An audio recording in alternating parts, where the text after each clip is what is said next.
اچھا، اس کا سب سے بڑا دجال کا فتنہ کیا ہوگا؟ سب سے بڑا دیکھیں فتنہ یہ ہوگا کہ اس کے پاس سارے وسائل اس کے پاس ہوں گے، اور یہ جس کو چاہے گا یہ روٹی دے گا اور جس کو چاہے گا نہیں دے گا، اور اس کے پاس اپنی جنت ہوگی، اپنا جہنم ہوگا، اور یہ لوگوں کو پوچھے گا اگر تم میرے اوپر ایمان رکھتے ہو تو میں تمہیں رزق دوں گا، سارے رزق کے وسائل اس کے پاس ہوں گے۔ بہتر.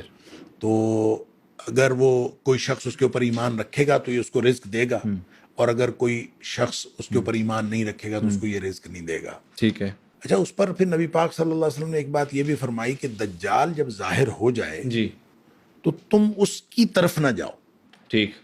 کیونکہ اس کی طرف جاؤ گے بعض اوقات ہوگا کہ ایک آدمی کہے گا کہ میں جاتا ہوں، میں جا کے دیکھتا ہوں، ٹھیک. تو اس کی طرف جائے گا تو وہ اس کا جا ہو کے جائے گا. اس کا ہو جائے گا اور وہ اس کے فتنے کا شکار ہو جائے گا۔ اس کی وجہ یہ ہے، دیکھیں دنیا کا سب سے بڑا دھوکہ، تاریخ انسانی کا سب سے بڑا دھوکہ، اور اس کے پاس جنت اور جہنم اس نے بنائی ہوئی ہوگی، جس پہ ساری ہماری زندگی گزر گئی کہ پریکٹیکلی وہ دیکھے، پریکٹیکلی یوں کہہ لیں کہ دنیا کے سب سے بڑے انسینٹیوز اس کے پاس ہوں گے۔ وہ انسینٹیو دیکھ کے ہر بندہ جو ہے اس کا لالچ آ جاتا ہے، اور بندہ سوچتا ہے یار یہ کیا بات ہے۔ اور ہم دور کس میں رہ رہے ہیں؟ وہ دور ہے جس میں نبی پاک صلی اللہ علیہ وسلم نے فرمایا تھا بھائی یبیع الرجل دینہ بعرض من الدنیا، لوگ جو ہیں وہ اپنا دین بیچ ڈالیں گے دنیا کے فائدے کے لیے، اور دنیا کا سب سے بڑا فائدہ نظر آ رہا ہو، سارے رزق کے وسائل اس کے پاس ہوں، اور آدمی سوچ رہا ہو کہ اگر میں اس کی بات نہیں مانوں گا تو میں تو بھوکا مر جاؤں گا۔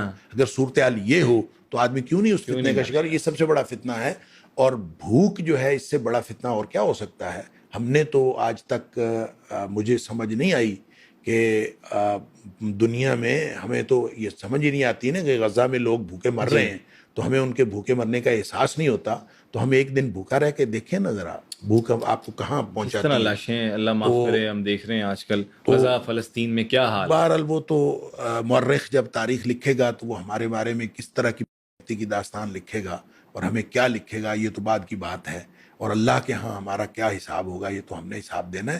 وہ تو کامیاب ہیں، وہ اپنے مشن میں کامیاب ہیں، وہ اللہ کے ہاں کامیاب ہیں، چاہے وہ بھوک سے مرے ہیں چاہے بارود سے مرے ہیں۔ پھنسے ہم میں جو اس دور میں ہیں، اور ہمارے دور میں ہماری آنکھوں کے سامنے ایک اتنا بڑا انسانی المیہ جو ہے وہ جنم لے رہا ہے اور ہم کچھ نہیں کر رہے۔ تو بات اصل میں یہ کر رہا تھا کہ بھوک جو ہے وہ اس وقت اگر دجال کے سامنے آپ ڈٹ جائیں گے تو آپ بھوکے مر جائیں گے۔ اس لیے نبی پاک صلی اللہ علیہ وسلم نے فرمایا کہ جب آپ کو پتہ چلے کہ دجال کا ظہور ہو گیا تو اس کی طرف نہیں جانا، ٹھیک ہے، اس سے دوسری طرف جانا ہے۔ بہتر. اور چاہے آپ کو پہاڑوں میں جا کے بکریاں رکھ کے رہنا پڑے،